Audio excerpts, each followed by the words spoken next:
இது நம்ம ஃபேமிலி. தற்போது நமது இணைப்பில் பத்திரிகையாளர் சுவாமிநாதன் இணைந்திருக்கிறார். அவரிடம் பேசலாம். சார் வணக்கம். வணக்கம் சார்.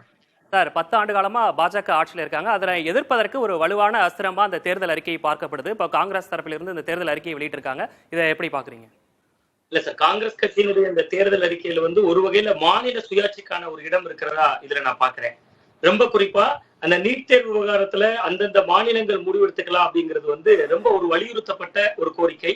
அதனால உங்க மாநில சுயாட்சிக்கான ஒரு வாசலையும் ஒரு மாநில உரிமைகளை மதிக்கக்கூடிய ஒரு தன்மையும் இந்த தேர்தல் அறிக்கையில இருக்கிறதா நான் பாக்குறேன்.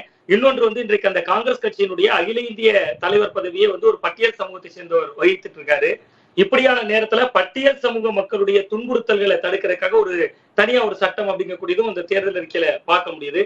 இதையெல்லாம் வைத்து பாக்குறப்ப இன்னொன்று காங்கிரசினுடைய முகம் மாறுது. ரொம்ப தைரியமா சில விஷயங்களை முன்வைக்கிறாங்க. பிஎம் கேர்ஸ் நிதியில முறைகேடு தொடர்பா நாங்க ஆய்வு செய்வோம், தேர்தல் பத்திர விவகாரம் தொடர்பான முறைகேடுகளை நாங்க ஆய்வு செய்வோம், நாங்க விசாரணை நடத்துவோம் அப்படின்னு சொல்லும் போது அந்த காங்கிரஸ் ஒரு ஒரு துணிச்சலான ஒரு மூவ நோக்கி போகும் அப்படிங்கிறதையும் இந்த தேர்தல் அறிக்கை நமக்கு காட்டுது.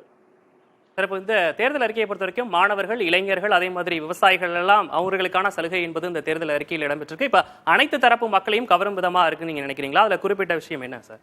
இல்ல, ரொம்ப முக்கியமா இதுல அனைத்து தரப்பு மக்களையும் கவருது அப்படிங்கிறப்ப நமக்கு இந்த மாணவர்களை ரொம்ப அட்ராக்ட் பண்ணு. ஏன்னா அவங்க முதல் தலைமுறை வாக்காளர்கள் கிட்ட தான் காங்கிரஸ் ரொம்பவே போக வேண்டியிருக்கு.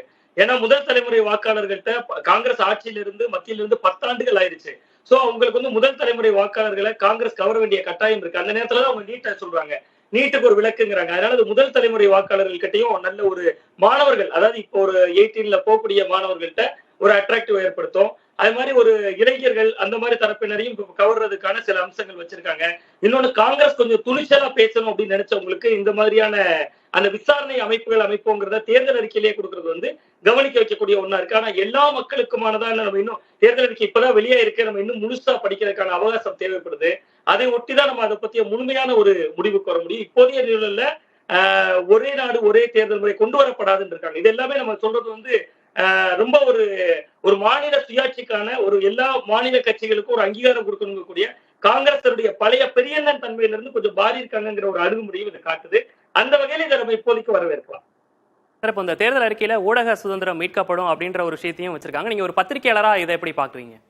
இல்ல, அதுக்கு நம்ம உண்மையிலேயே அந்த தேர்தல் அறிக்கையை நம்ம அந்த வகையில நம்ம ரொம்ப வரவேற்கிறோம். காரணம் என்னன்னா, இன்னைக்கு ஊடக சுதந்திரம்ங்கிறது ரொம்பவே ஒரு நசுக்கப்பட்ட ஒரு நிலையில தான் இருக்கு. அப்படியான ஒரு காலகட்டத்துல காங்கிரஸ் தன்னுடைய தேர்தல் அறிக்கையில இதை சொல்லியிருக்காங்க. இருந்தாலும் என்னன்னா, ஆட்சிக்கு வர்றதுக்காக இப்படி சொல்லிட்டு வந்த பின்போ அல்லது வெற்றிக்கு பின்போ அதை மறந்துடுறதா எல்லா கட்சிகளுடைய வழக்கமா இருக்கு. அப்படி இல்லாம இருந்துச்சுன்னா இதை வரவேற்கலாம். இது எந்த கட்சி சொன்னாலும் இதை வரவேற்க வேண்டிய ஒன்றுதான்.